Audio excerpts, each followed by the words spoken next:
வணக்கம்.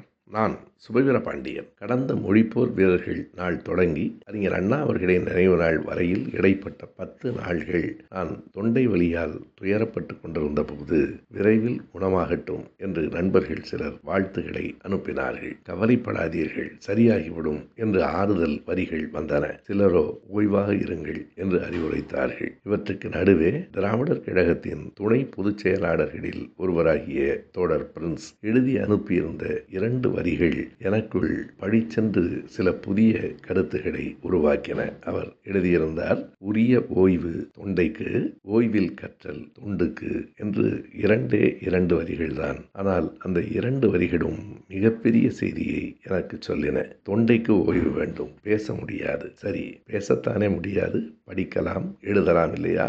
படியுங்கள். அந்த படிப்பை சமூகத்திற்கு சொல்லுங்கள். இந்த தொண்டைக்கு ஓய்வு கொடுத்தாலும் ஒரு கதவு சாத்தப்பட்டாலும் இன்னொரு கதவு திறக்கப்படும். ஓய்வில் கற்றல் தொண்டுக்கு, அதுவும் உங்களுக்கு மட்டுமில்லை, சமூகத்திற்கு. எனவே ஓய்வில் கற்றலை தொடங்குங்கள் என்னும் அவருடைய அந்த அன்பான அறிவுரை எனக்கு ஒரு புதிய கண்ணை திறப்பதாக இருந்தது.